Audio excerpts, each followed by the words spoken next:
You know, I've often talked about how we've been lied to, and I found someone who can say what I've been saying and put it into better words that are more articulate than what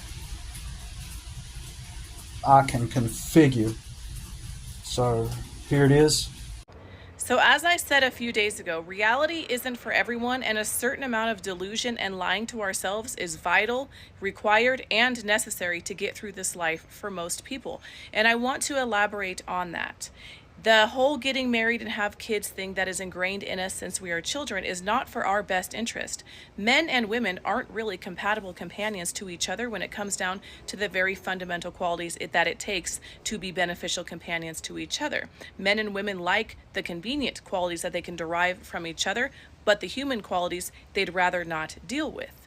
The reason that we are told to grow up and get married, have kids, is because it's good for the economy and it keeps you tied to a job, basically giving you a purpose. And most people need that because when most people are left to their own devices, they get chaotic and reckless. As I've said before, we are not a civilized society. We are simply regulated mildly by laws, religion, fear of jail, prison, fear of consequences, things like that. When people don't have something that to guide them or give them purpose is when things get a little dicey. However, I think we can agree that having a spouse and children ties you down and it strips you away of your freedom. And because of this brainwashing, we are so inclined to judge an unhoused person, for example, telling them to get a job and things like that. But if you really look at it realistically, that unhoused person has a lot more freedom than a person working 14 hours a day that has a family to support and multiple obligations and things like that. But this is where the delusion comes in. And ego. Delusion and ego are necessary to keep people going. It's necessary to keep people busy so they don't realize truly all of this is a scam. A person working 14 hours a day selling their life to a business has to believe that they're more superior and has to believe that there's a light at the end of the tunnel because they have to feel better than that unhoused person or they will give up and they won't want to do it. The most free people are the people with no husband or wife and no children, especially in this economy. They don't have to pay $1,800 rent in a cracker box apartment. They have the ability to get in their car and go. Many people are choosing to live out of their car now and work remotely on their laptop or whatever it may be, but you can't do that with kids or a wife or a husband. So the things that we are taught to do is essentially taught to take our freedom because the less freedom you have, the more likely you are to slave away all of your healthy years at a job and call it normal and be proud of it.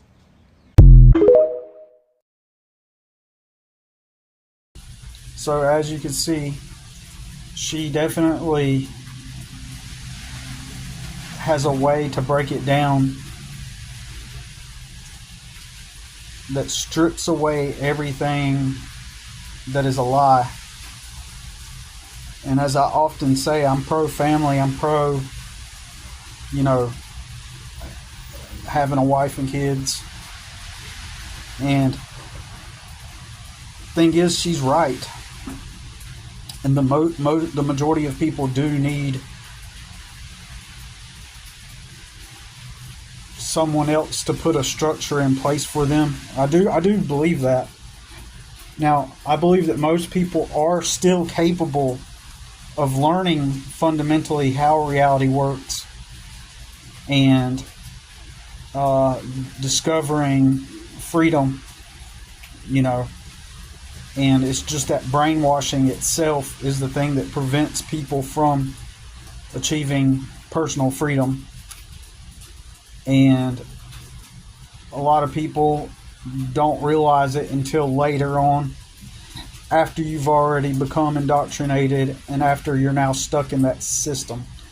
And the whole reason why they push the idea of get a good job and start getting your family, find that soulmate, and y'all raise a family together, is so that they can keep you trapped in that system. And then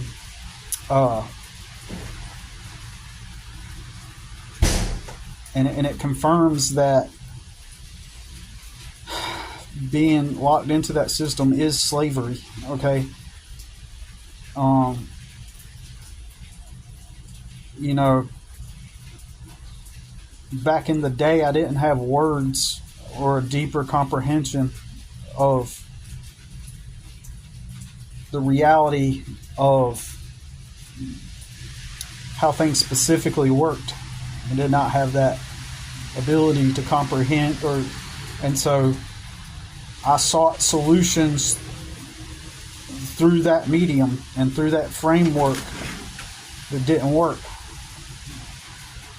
So I sought those out, and it didn't work. Of course, I was never in a position where adhering to and acclimating to that framework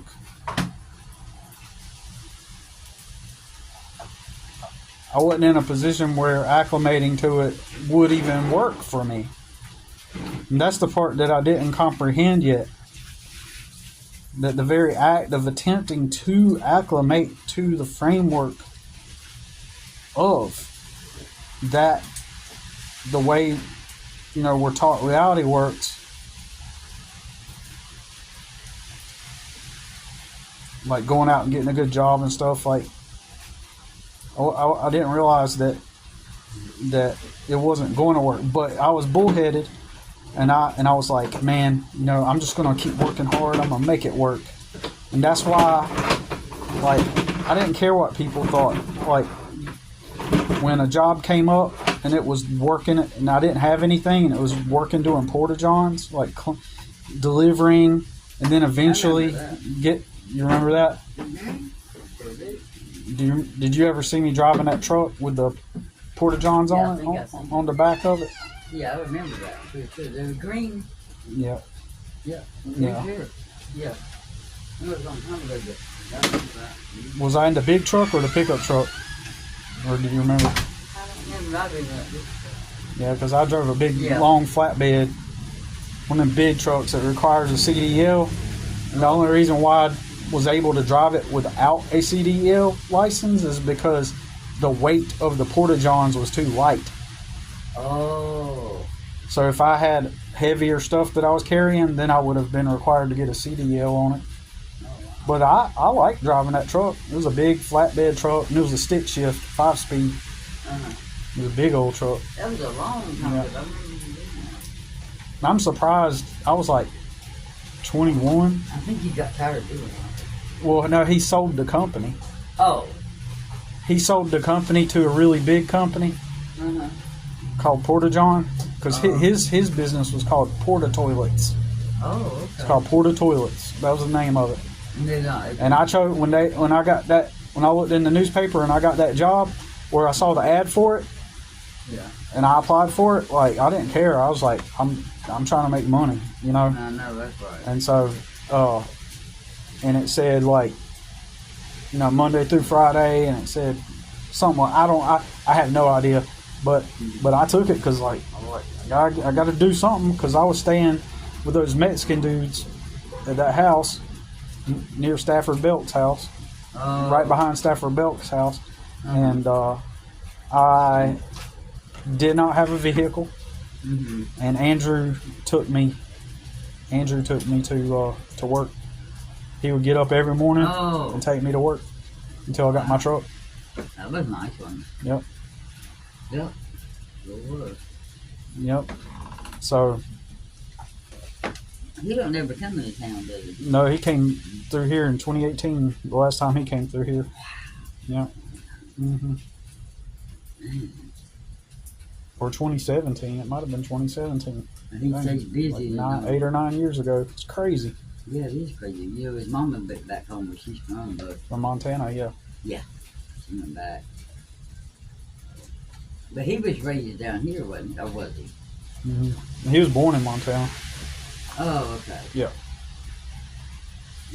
But yeah. Yeah, I drove, delivered porta-johns. I was going to take whatever job I could get. And, Oh, you're on the phone. yeah. Okay, good. Oh, it's okay. I'm going to go get this water if I made a mess in the kitchen. Yeah. So,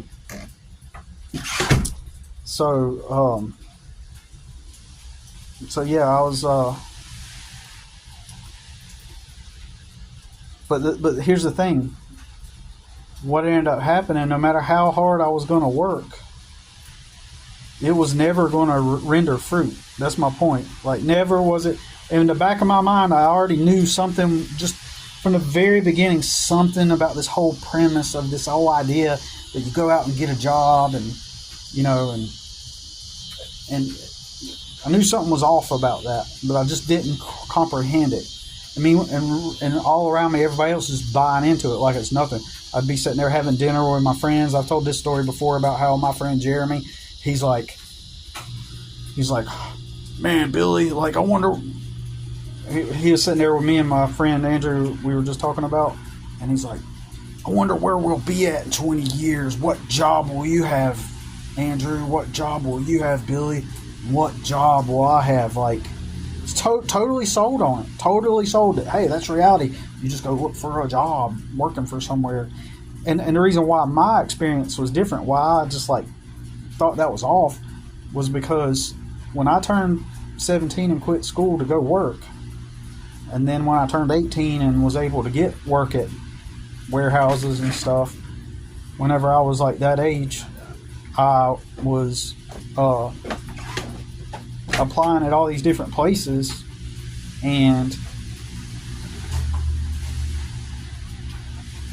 none of them, paid well, right? Because it was entry level, and I got an apartment, and then, and I worked for several months at Walmart.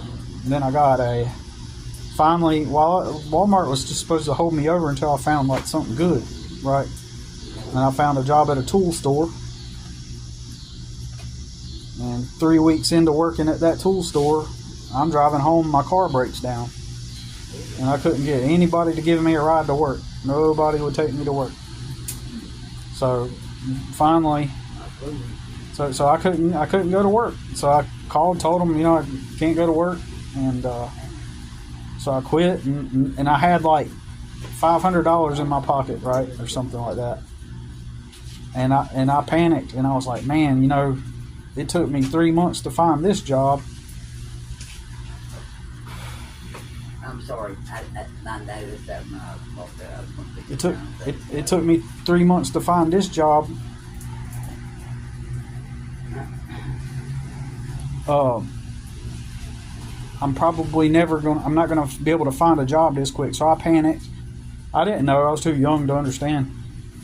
And I panicked, and I told the landlord, I was like, hey, I can't live here. I lost my job, so I just went and started staying in my car for a bit. That's your Uncle Ronnie. And you remind me a lot of him. Y'all got the same thing. Yeah. It's like my Uncle Ronnie. He had to live out of his car, so. And you got kicked out. So when my friends just tell me, so that was my experience. Like, every time I would try to work hard to try to get ahead, I'd never get ahead. That's the same thing. Same thing with Ronnie? Same thing. Yep. You get ahead. He had to borrow money from Mom, and he said, I need $800 and I need it. And he said, I'm going to come and get it because I got to rent this apartment. Mm-hmm. She gave it. So. Yeah. So when so that was my experience, over and over again. It's like no matter how hard I try, and I didn't know, I didn't understand that the framework back then, that it was not in my favor, but it was in my friend's favor because, his dad made good money and he was living with his dad, so he got to go to school and go to college at Winthrop while he worked his job at the seafood restaurant. And so for him, it was just like, I'm building forward. There was no stress about where he was going to live or anything like that. So he, like it was all set in place for him and my other friend, and then they didn't have to do they didn't have to struggle like that. So, you know, they got to just, you know, and my other friend, he when he graduated school and quit the restaurant, his brothers already worked up in Alaska, so they helped him. He went to go rent his brother's cabin, you know, so he had it all laid out. So their reality was different from my reality.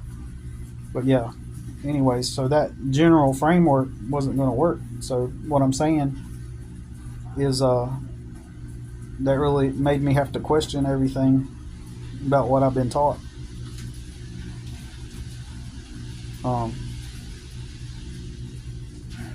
But like what I was saying though is that girl, that she's broken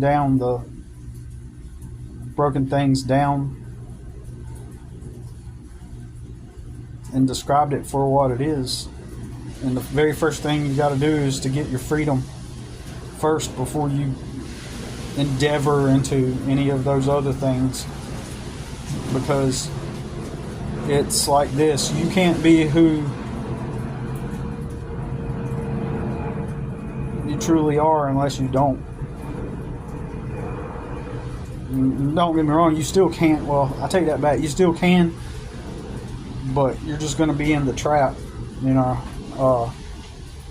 And you should be in a place where you're all good first before you ever decide to elope or